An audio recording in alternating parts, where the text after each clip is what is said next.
أعوذ بالله من الشيطان الرجيم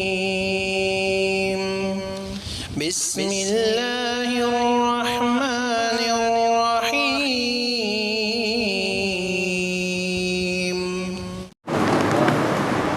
الحمد لله رب العالمين والصلاة والسلام على رسولنا محمد وعلى آله وصحبه ومن تبعهم بإحسان إلى يوم الدين أما بعد قال الله تبارك وتعالى في القرآن المجيد والفرقان الحميد اليوم أكملت لكم دينكم وأتممت عليكم نعمتي ورضيت لكم الإسلام دينا.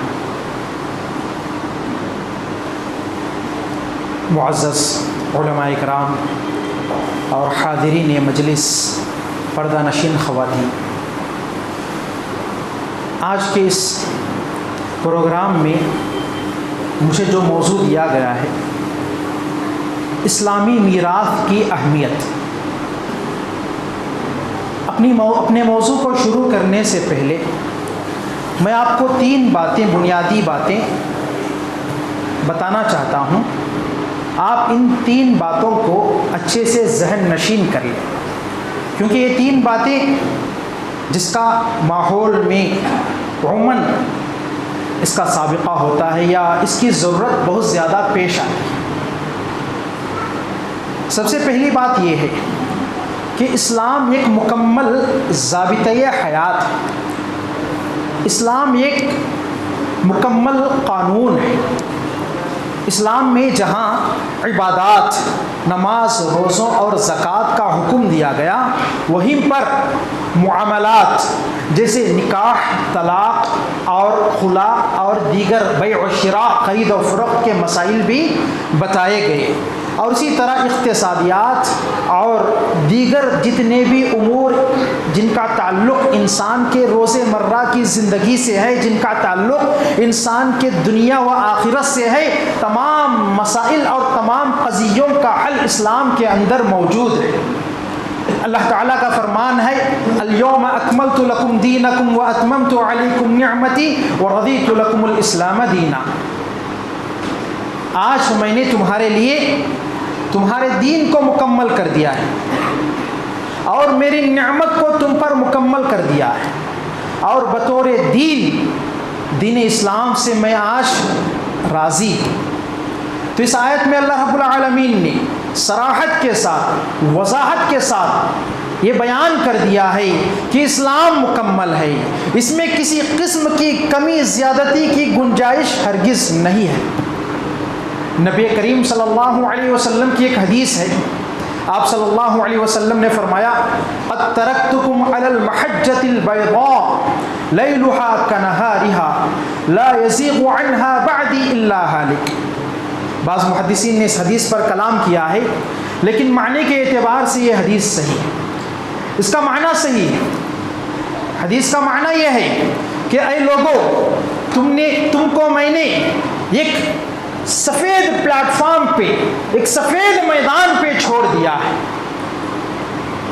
لیلھا کنہارھا، جس کا رات بھی دن کی طرح روشن ہے. یعنی اسلامی تعلیمات اتنے واضح ہیں، اس میں کسی قسم کی زیادتی اور کسی قسم کی کمی کی کوئی گنجائش نہیں ہے.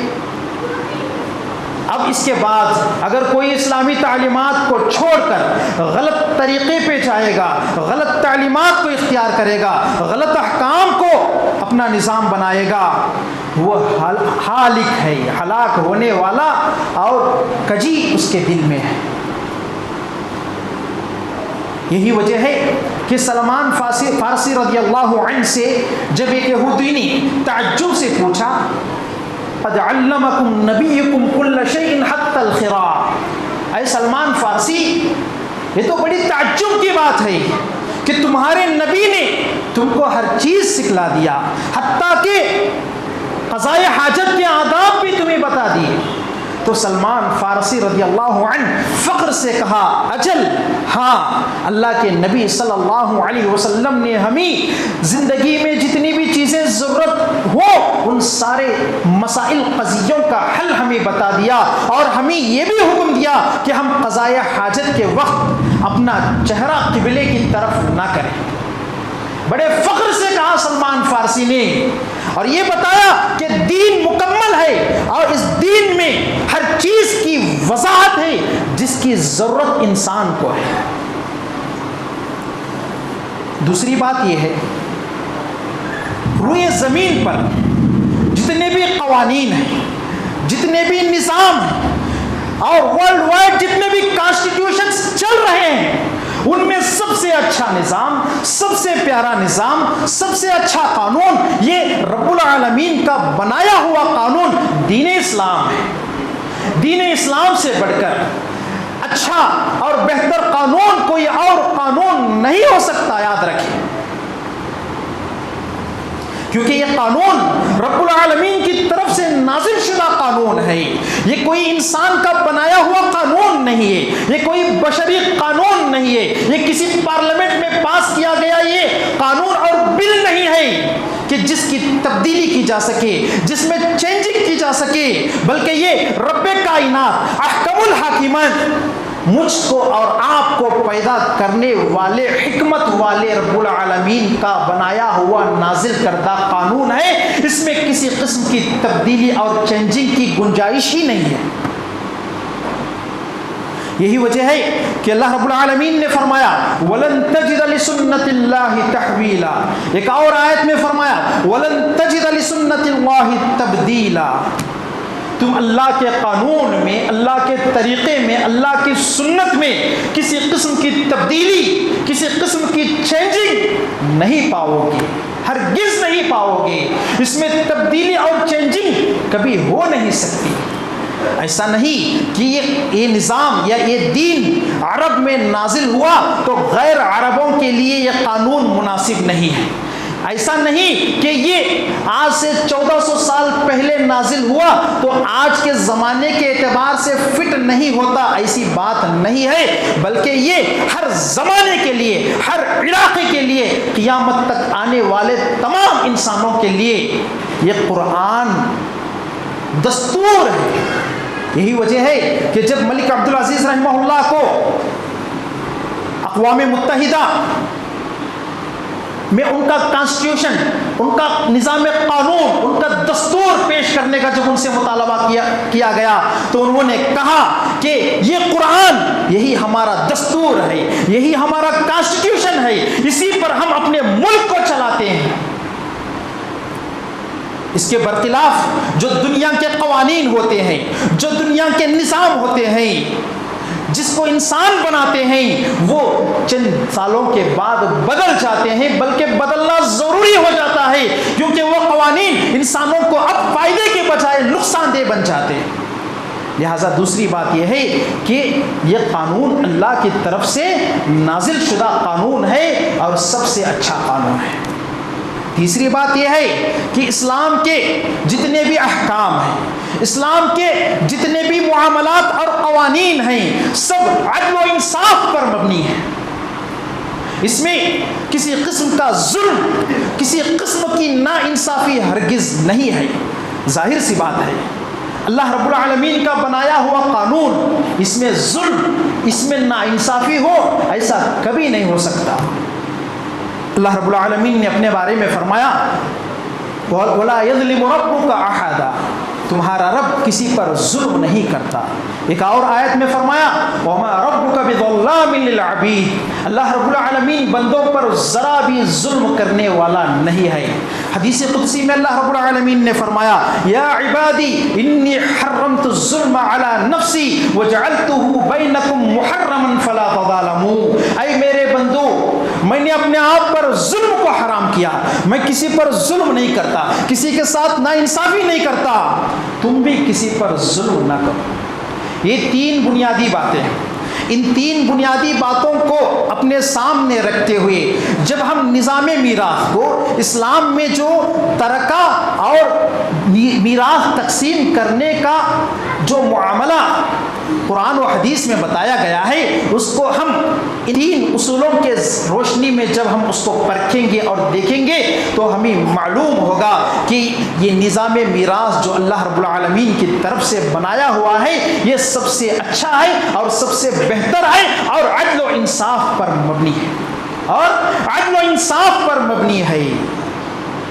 اس سے اچھا نظام، اس سے اچھا قانون، اس سے اچھی میراث کی تقسیم دنیا کے کسی قانون میں، کسی دستور میں نہیں ہو سکتی۔ اب کوئی آدمی اتنا جاننے کے باوجود بھی اسلامی اعتبار سے، اسلامی طریقے کے مطابق میراث تقسیم نہ کرے، دو باتیں ہیں، یا تو وہ اسلامی تعلیمات پر مطمئن نہیں ہے، اور اسلامی تعلیمات پر مطمئن نہ ہونا یہ کفر ہے، یا تو دوسری بات یہ کہ اس کو مال کی بڑی محبت ہے، اس کو حلال و حرام کی تمیز نہیں ہے، وہ صرف یہی چاہتا ہے کہ کسی بھی راستے سے مال آ جائے اس کو لے لینا ہے، حلال و حرام سے اسے کوئی مطلب نہیں ہے۔ یہی وجہ ہے کہ رب العالمین نے قرآن میں فرمایا وَتَأْكُلُونَ التُّرَاثَ أَكْلًا لَمًّا وَتُحِبُّونَ الْمَالَ حُبًّا جَمًّا، تم میراث کے مال کو، مردوں کے چھوڑا ہوا، میت کے چھوڑے ہوئے مال کو لوٹ لیتے ہو، سمیٹ کر کھا لیتے ہو، یعنی حلال و حرام کی تمیز کیے بغیر اس کو کھاتے ہو، اور بے حد اپنے مال سے تمہیں محبت ہے۔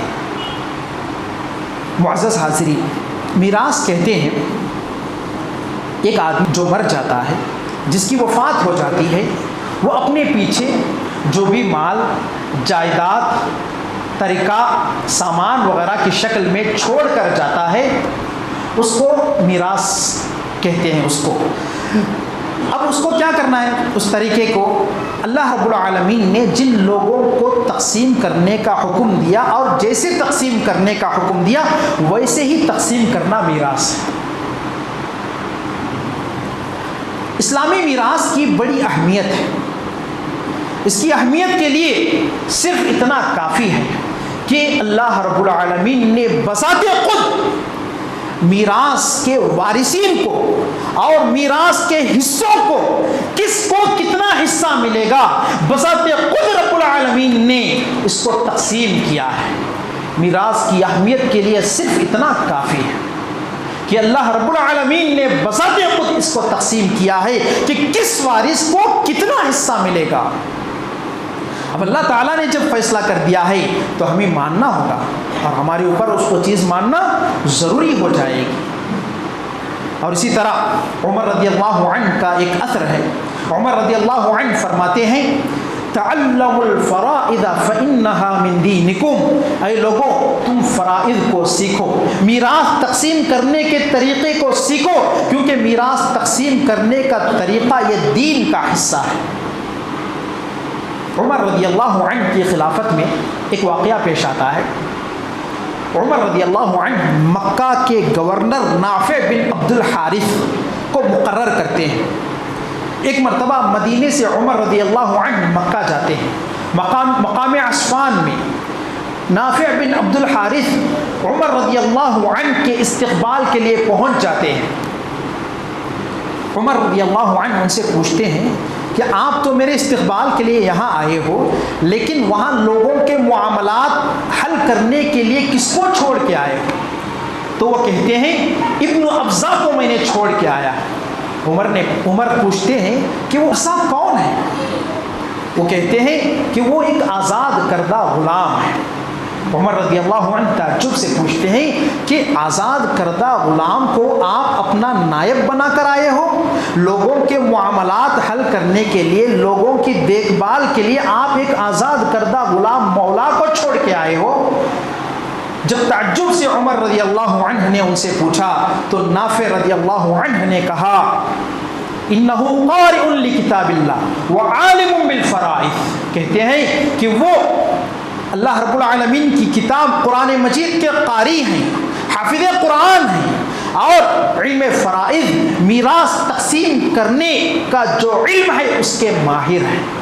اس کی وجہ سے میں ان کو میرا نائب بنا کر آیا. تو دیکھیے اس حدیث میں آپ غور کیجئے, اس روایت میں آپ غور کیجئے. ابن ابزہ جو آزاد کردہ غلام تھے, قرآن کے حافظ ہونے کی وجہ سے, علم میراث جاننے کی وجہ سے ان کو عزت اور شرف کا مقام انہوں نے عطا کیا. یہ سن کر عمر رضی اللہ عنہ نے کہا ان اللہ یرفع بهذا الكتاب اقواما ويضع بها آخرین. اللہ کے نبی صلی اللہ علیہ وسلم کی حدیث انہوں نے سنایا. سچ کہا نبی کریم صلی اللہ علیہ وسلم نے, اللہ تعالیٰ کچھ قوموں کو اس کتاب کے ذریعے سے اونچا کرتا ہے تو کچھ قوموں کو اللہ رب العالمین اسی کتاب کے ذریعے سے ذلیل اور رسوا کرتا ہے. تو بہرحال اس سے علم میراث کے سیکھنے کی اہمیت معلوم ہوتی ہے. اور اسی طرح اگر ہم علم میراث کی اہمیت کو سمجھنا چاہتے ہیں تو زمانے جاہلیت کے ماحول میں ایک بار غور کریں. زمانے جاہلیت کا نظام یہ تھا کہ وہاں بچوں کو, بوڑھوں کو, کمزوروں کو اور عورتوں کو میراث نہیں دیا جاتا تھا. ان کے والدین اور رشتہ دار جو مال چھوڑ کر جاتے تھے اس میں ان کو حصہ نہیں ملتا تھا. صرف حصہ ان لوگوں کو ملتا تھا جو طاقتور ہوتے, بہادر ہوتے, میدان جنگ میں جا کر جنگ کرنے کے قابل ہوتے. وہی لوگ ظلماً میراث کو اپنے پاس رکھ لیتے, پورا مال ہڑپ لیتے اور غصب کر لیتے. لیکن جب اسلام آیا تو اللہ کے نبی صلی اللہ علیہ وسلم نے لوگوں کے اندر تبدیلی پیدا کی. ان کو توحید جہاں سمجھایا وہیں کہیں معاملات بھی سمجھائے. اس میں سے ایک معاملہ ہے میراث کا معاملہ. یہ اللہ رب العالمین کی طرف سے نازل شدہ انصاف پر مبنی یہ معاملہ ہے, میراث کا معاملہ. اور اللہ رب العالمین کے بتائے ہوئے طریقے کے مطابق میراث کو تقسیم کرنا فرض ہے, ضروری ہے اور واجب ہے.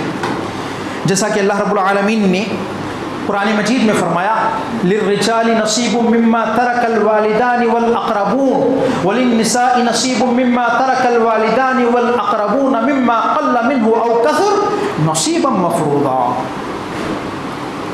چاہے مرد ہو یا عورت, چاہے میراث کم ہو یا زیادہ, دونوں کو حصہ ملنا چاہیے. نصیبا مفروضا, اللہ تعالیٰ نے کہا یہ اللہ تعالیٰ کی طرف سے فرض شدہ, طے شدہ حصہ ہے. اللہ تعالیٰ نے اس کو طے کیا. ایک اور آیت میں رب العالمین نے فرمایا یوصیکم اللہ, یعنی اللہ تعالیٰ تمہیں وصیت کرتا ہے.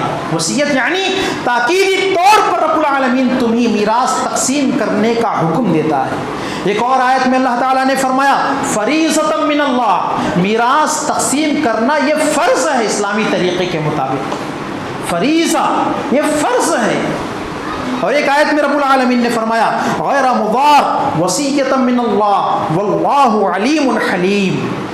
اس میں کسی قسم کا نقصان کسی کے لیے بھی نہیں ہے.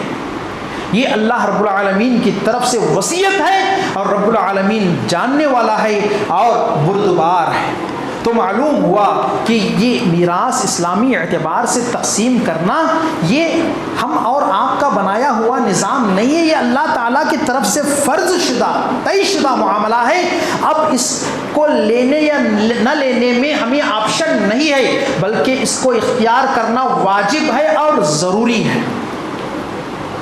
اور جو لوگ اسلامی طریقے کے مطابق میراث کو تقسیم کرتے ہیں, وراثت کو تقسیم کرتے ہیں, ان کے بارے میں رب العالمین نے فرمایا تلک حدود اللہ ومن یطع اللہ ورسولہ یدخلہ جنات تجری من تحتها الانہار خالدین فیہا وذلک الفوز العظیم. یہ اللہ کے حدود ہیں, یہ اللہ کی باؤنڈری ہے. اگر کوئی آدمی اللہ اور اللہ کے رسول صلی اللہ علیہ وسلم کی اطاعت کرے گا، اطاعت کرتے ہوئے اسلامی طریقے کے مطابق میراث تقسیم کرے گا، ایسے لوگوں کو رب العالمین جنتوں میں بھیجے گا جن کے نیچے سے نہریں بہتی ہوئی ہوں گی اور وہ ہمیشہ ہمیشہ وہاں رہیں گے۔ وَذَلِكَ الْفَوْزُ الْعَظِيمُ۔ اللہ اور اللہ کے رسول صلی اللہ علیہ وسلم کی بات ماننا، ان کی اطاعت کرنا، ان کی اتباع کرنا اور ان کے بتائے ہوئے طریقے کے مطابق وراثت تقسیم کرنا، یہی حقیقی کامیابی ہے۔ اور جو لوگ وراثت کو تقسیم نہیں کرتے، اللہ کے بتائے ہوئے طریقے کے مطابق اس کو نہیں بانٹتے، رب العالمین نے فرمایا وَمَنْ يَعْصِ اللَّهَ وَرَسُولَهُ وَيَتَعَدَّ حُدُودَهُ يُدْخِلْهُ نَارًا خَالِدًا فِيهَا وَلَهُ عَذَابٌ مُهِينٌ۔ جو لوگ میراث کی تقسیم نہ کرتے ہوئے اللہ اور اللہ کے رسول صلی اللہ علیہ وسلم کی نافرمانی کرتے ہیں، اللہ اور اللہ کے رسول صلی اللہ علیہ وسلم کے بتائے ہوئے طریقے کو چھوڑ کر، میراث تقسیم کرنے کے طریقے کو، اسلامی طریقے کو چھوڑ کر دوسرا طریقہ اپناتے ہیں، تو یقیناً وہ لوگ جہنم میں جائیں گے۔ رب العالمین ان کو جہنم میں بھیجے گا، خالداً فیہا، وہ ہمیشہ ہمیشہ وہاں رہیں گے، اور ایسے لوگوں کے لیے رسوا کن ذلت والا عذاب رب العالمین دے گا۔ تو دیکھیں کتنی بڑی وعید ہے، کتنی بڑی وعید ہے۔ اور میراث کے آیتوں کو جب رب العالمین نے قرآن میں ذکر کیا، اسی ضمن میں ایک آیت یہ بھی کہا رب العالمین نے ان الذين ياكلون اموال اليتامى ظلما انما ياكلون في بطونهم نار جہنم وسيصلون سعيرا۔ جو لوگ ظلم کے ساتھ لوگوں کے، یتیموں کے مال کھاتے ہیں، یتیم بچوں کا مال غصب کر لیتے ہیں، چھین لیتے ہیں، ظلم سے ان کو ان کا حق دیے بغیر ان کا مال کھا لیتے ہیں، یقیناً وہ اپنے پیٹوں کو جہنم کے آگ سے بھر رہے ہیں، وہ اپنے پیٹوں کو جہنم کی آگ کھلا رہے ہیں۔ وَسَيَصْلَوْنَ سَعِيرًا، اور عنقریب وہ جہنم میں جائیں گے۔ دیکھیں کتنی بڑی وعید ہے یہ آیت رب العالمین نے میراث کے، وراثت کے آیتوں کے ضمن میں کہا، یعنی جو یتیموں کا مال، یتیموں کو وراثت میں ملنے والا مال، ان کو دیے بغیر ہڑپ لیتے ہیں، چھین لیتے ہیں، غصب کر لیتے ہیں، غبن کر لیتے ہیں، وہ لوگ اپنے پیٹوں کو جہنم کے آگ سے بھر رہے ہیں، اور لوگ جہنم میں جائیں گے، جہنم میں جائیں گے۔ یہ رب العالمین نے صراحت کے ساتھ بتا دیا۔ لہٰذا ان آیتوں کی روشنی میں، ان وعیدوں کی روشنی میں جب ہم اپنے ماحول کا ذرا جائزہ لیں گے تو ہمارے ماحول میں وراثت کو تقسیم کرنے کے بہت سارے غلط طریقے رائج ہو چکے ہیں۔ وراثت کو تقسیم کرنے کے بہت سارے غلط طریقے ہم نے اپنی طرف سے اپنا لیا ہے۔ اللہ اور اللہ کے رسول صلی اللہ علیہ وسلم ہمیں اس کا حکم نہیں دی۔ پہلا طریقہ یہ ہے کہ جب ہم ہمارے ماحول کا جائزہ لیتے ہیں تو ہمارے ماحول میں لڑکیوں کو وراثت نہیں دی جاتی، لڑکیوں کو وراثت سے محروم کیا جاتا ہے۔ ابھی میں نے آپ کو بتایا کہ زمانے جاہلیت کا یہ طریقہ ہے۔ زمانے جاہلیت میں بھی یہ ہوتا تھا کہ عورتوں کو وراثت کے مال میں حصہ نہیں ملتا تھا۔ گویا ہم نے زمانے جاہلیت کے طریقے کو اپنایا ہے اور اسلامی تعلیمات کو چھوڑ دیا ہے، جو کہ بڑی بے شرمی کی بات ہے۔ جبکہ رب العالمین نے قرآن میں کیا کہا؟ للرجال نصیب مما ترک الوالدان والاقربون وللنساء نصیب مما ترک الوالدان والاقربون۔ جس طرح ماں باپ اور رشتہ داروں کا چھوڑا ہوا مال مردوں کو ملتا ہے، اس میں مردوں کو جس طرح حصہ ہے ویسے ہی حصہ عورتوں کو بھی ملنا چاہیے، ویسے ہی حصہ عورتوں کا بھی بنتا ہے۔ مرد جس طرح وراثت کے مال کے حقدار ہیں، اسی طرح عورتیں بھی وراثت کے مال کی حقدار ہیں، وہ ان کا حق ہے۔ جو بیٹے اپنی بہنوں کو یا اپنی بیٹیوں کو وراثت نہیں دیتے، یقیناً وہ ظالم ہیں، وہ ظلم کرنے والے ہیں، وہ دوسروں کا حق چھیننے والے ہیں، وہ اپنے ہی بہنوں کا، اپنے ہی بیٹیوں کا حق اور اپنے ہی رشتہ دار عورتوں کا حق چھیننے والے ہیں۔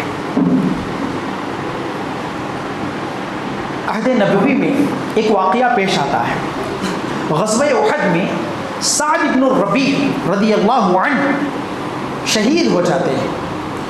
جب وہ شہید ہو جاتے ہیں تو ان کے بھائی پورا مال ان کا غصب کر لیتے ہیں، اپنے قبضے میں لے لیتے ہیں، کیونکہ زمانے جاہلیت کا یہی ماحول تھا۔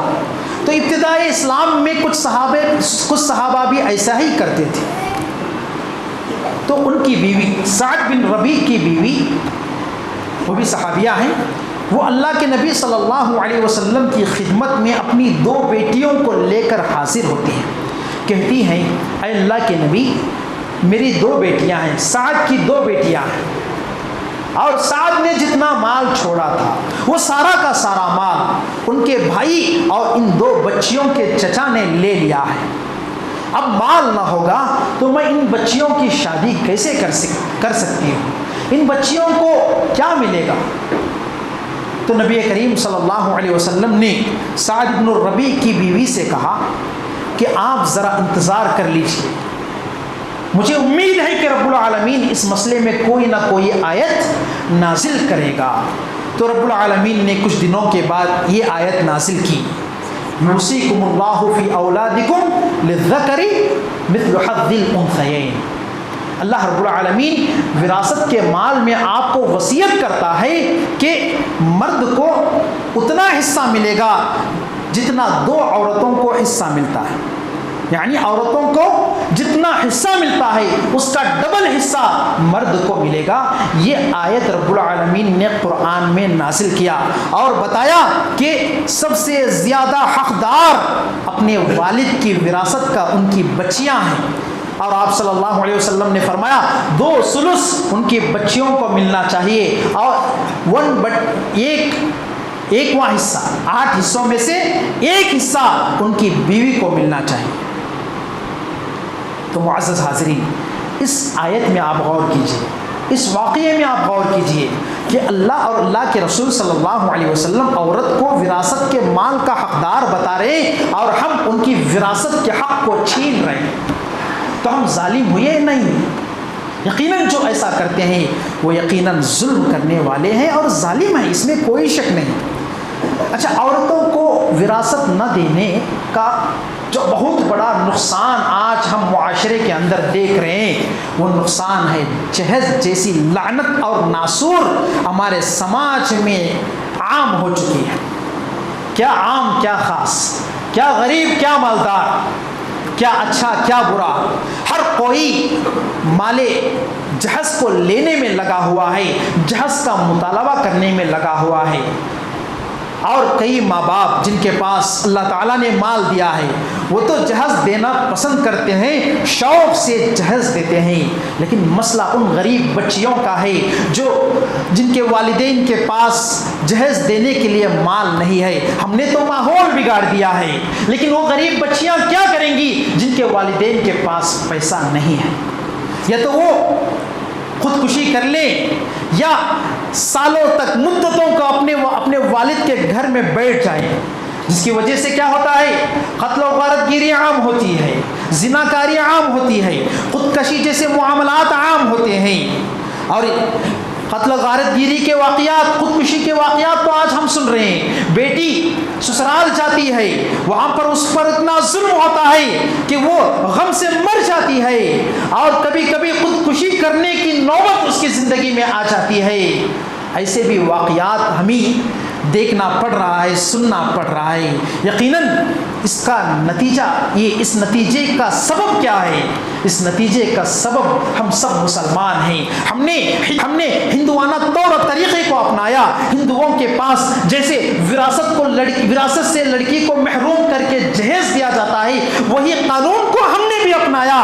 گویا ہندو لوگ یہ زبان حال سے یہ کہتے ہیں کہ ہم اب آپ کو جہیز دے کے تمہارے شوہر کے ساتھ تمہارے سسرال بھیج رہے ہیں، اب تمہارا کوئی رشتہ نہیں، ہمارے مال میں تمہارا کوئی حق نہیں۔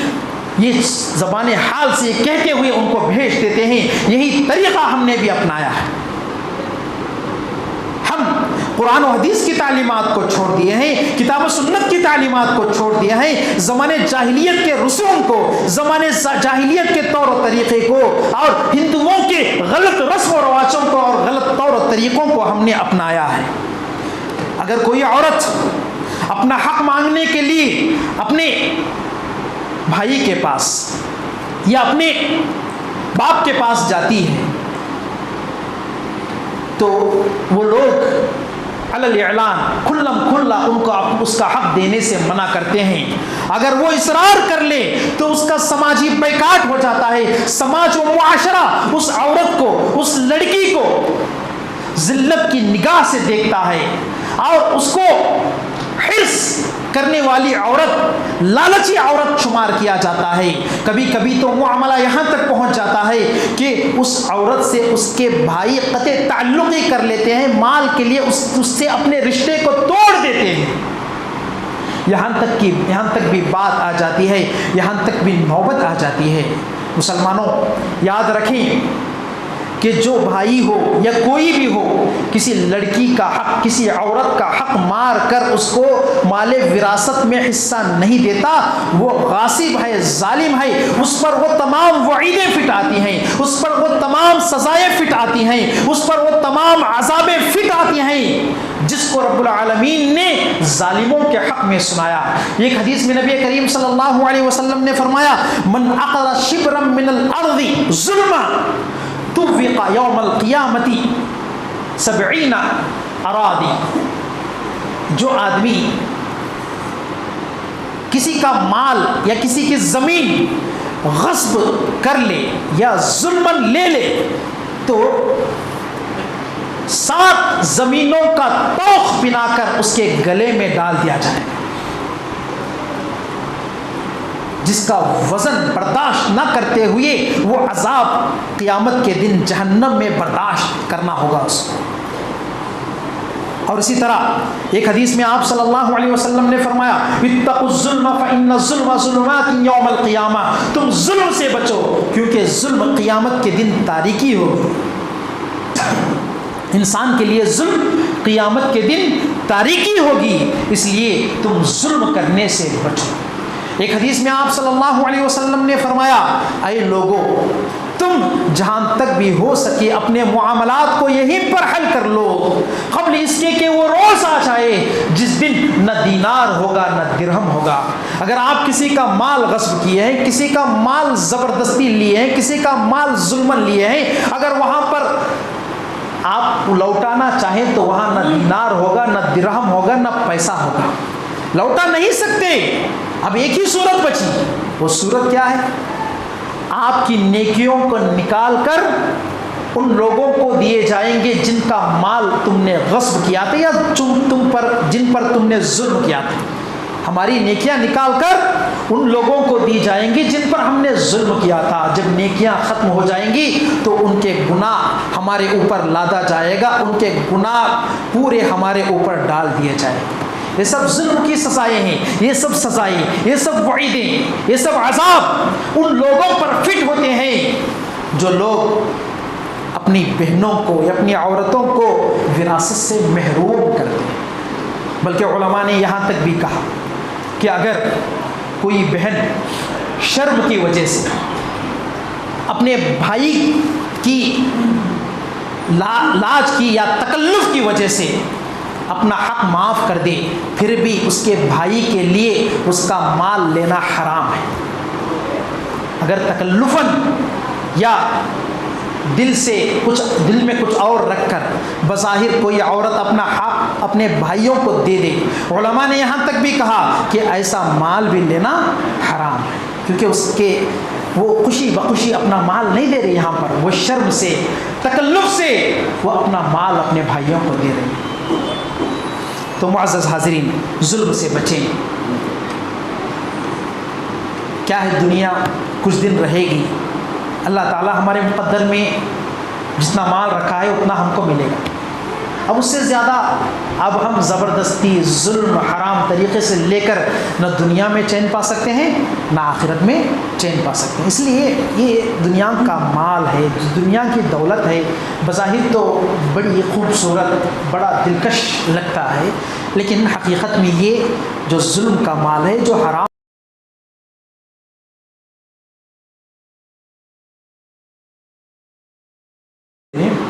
میراث کے غلط طریقوں میں سے ایک طریقہ یہ ہے کہ میت کے مرنے کے بعد مدتوں تک سالوں تک وراثت تقسیم نہیں ہوتی. یہ بھی ظلم ہے. جو آدمی وراثت تقسیم ہونے کے راستے میں رکاوٹ بنتا ہے وہ ظالم ہے, جس کی وجہ سے خاندانیں ٹوٹ جاتے ہیں, رشتے ناطے ٹوٹ جاتے ہیں, لوگوں کے درمیان دشمنیاں پیدا ہو جاتی ہیں, بھائی بہنوں کے درمیان عداوت اور کینہ اور بغض اور حسد کا ماحول بن جاتا ہے. اس کی وجہ یہ ہے کہ میت کے مرنے کے بعد مدتوں تک وراثت تقسیم نہیں ہوتی. مشترکہ جائیداد بنا کر وہ سارے بھائی مشترکہ جائیداد بنا کر اس کو اپنے پاس رکھتے ہیں, جو کہ یہ عصر حاضر کا ایک بہت بڑا غلط طریقہ ہے. اس کا ایک نقصان یہ ہے, اس کا سب سے بڑا نقصان یہ ہے کہ جو عورتیں بیوہ ہوتی ہیں, جو عورتیں جو مرد یتیم ہوتے ہیں اور جو کمزور ہوتے ہیں, وہ اپنا مال رکھنے کے باوجود بھی کسی کے سہارے ان کو جینا پڑتا ہے. ان کا اپنا مال ہے, اگر وراثت تقسیم ہو تو ان کا حصہ ملنا چاہیے, لیکن وراثت سالوں تقسیم نہ ہونے کی وجہ سے وہ کسی کے احسان تلے دبے ہوتے ہیں, کسی کے دیکھ بھال میں کسی کے احسان تلے ان کو رہنا پڑتا ہے. یہ کیسی عجیب بات ہے. ان کا اپنا مال ہونے کے باوجود بھی وہ دوسروں کے پاس اپنا ہاتھ پھیلا رہے ہیں اور دوسروں کے وہ ضرورت مند ہے. یہ بھی ظلم ہے, اس سے بھی انسان کو بچنا چاہیے. اور اسی طرح عصر حاضر میں جو وراثت تقسیم کرنے کا ایک غلط طریقہ ہے وہ یہ ہے کہ میت یا کوئی آدمی بوڑھا ہو گیا ہے, وہ کیا کرتا ہے, اپنے ہی زندگی میں وراثت تقسیم کر کے مر جاتا ہے. یہ بھی غلط ہے, کیونکہ وراثت کس کو کہتے ہیں, میراث کس کو کہتے ہیں معلوم ہے؟ انسان مرنے کے بعد جو وراثت تقسیم ہو اسی کو, جو مال تقسیم ہو اسی کو وراثت کہتے ہیں, اسی کو میراث کہتے ہیں. انسان اگر اپنی زندگی میں مال تقسیم کرے تو وراثت نہیں, وہ ہدیہ ہے. اس میں سب کو برابر حصہ ملنا چاہیے. جتنا حصہ مرد کو ملتا ہے اتنا ہی حصہ عورت کو بھی ملتا ہے. یہاں آدھا یا پورا کا معاملہ نہیں رہے گا. عورت کو آدھا, مرد کو مکمل حصہ, ایسا حصہ یہاں پر تقسیم نہیں ہوگا. یہ ہدیہ ہے. جتنا حصہ مرد کو ملے گا اتنا ہی حصہ اس صورت میں عورت کو بھی ملنا چاہیے.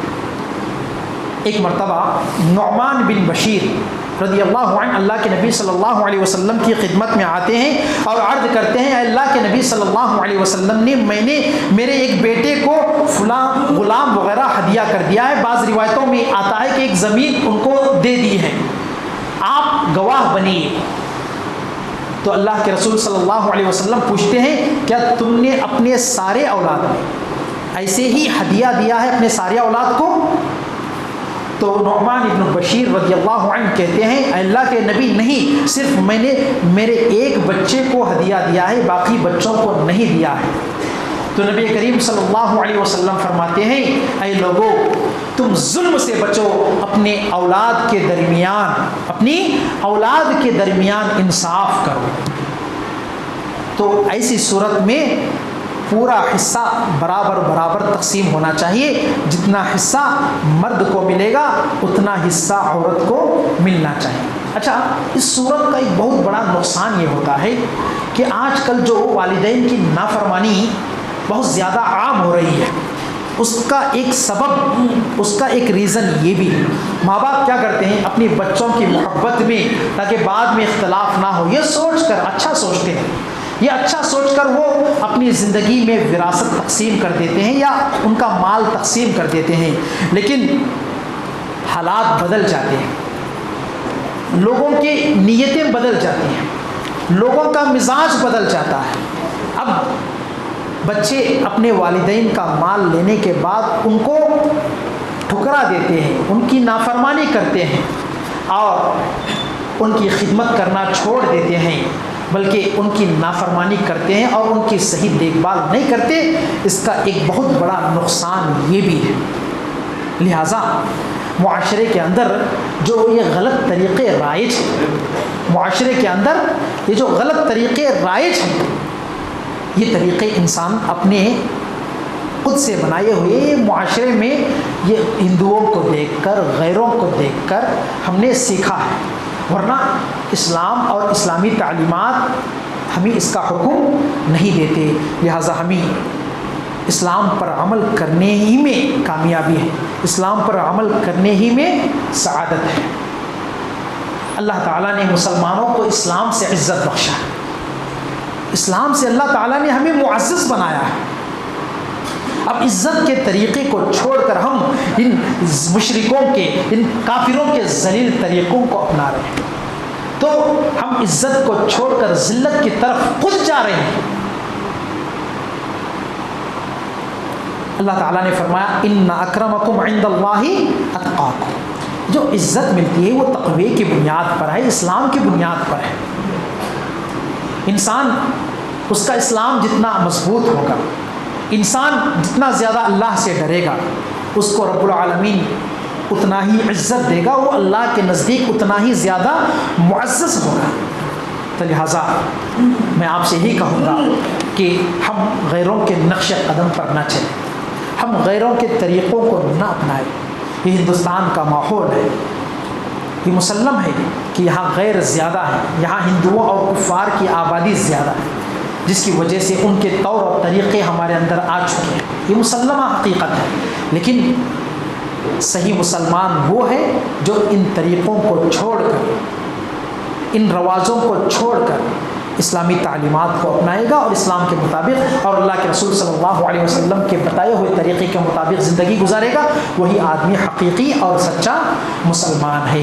اللہ رب العالمین سے دعا ہے کہ اللہ رب العالمین ہم تمام کو اسلامی تعلیمات پر عمل کرنے کی توفیق عطا فرمائے۔ اللہ رب العالمین ہم تمام کو جب تک اس دنیا میں زندہ رکھے، ایمان و اسلام کی حالت پہ زندہ رکھے، جب ہمارا خاتمہ ہو تو اللہ تعالی ہمیں خاتمہ بالخیر عطا فرمائے۔ اللہ رب العالمین ہماری اصلاح فرمائے، گناہوں سے، غلطیوں سے ہمیں بچائے، جنت الفردوس میں ہمیں جگہ نصیب عطا فرمائے، جہنم کے عذاب سے، عذاب قبر سے اللہ تعالی ہمیں بچائے، آمین۔ اور اسی طرح میں رب العالمین سے اس موقع پر دعا گو ہوں کہ اللہ رب العالمین جو بھی لوگ یہاں پر جمع ہیں ان کی زندگیوں میں خوشیاں لائے، اور اللہ رب العالمین ہمارے اس بولنے اور سننے کو مفید اور نفع بخش بنائے، اور اس پروگرام کے رکھنے والوں کو رب العالمین دنیا و آخرت میں سعادت سے ہمکنار فرمائے، آمین۔ وآخر دعوانا الحمدللہ رب العالمین۔ السلام علیکم ورحمۃ اللہ وبرکاتہ۔ اور مزید ویڈیوز کو دیکھنے کے لیے آپ ہمارے YouTube چینل کو سبسکرائب کریں۔ فجزاکم اللہ خیرا۔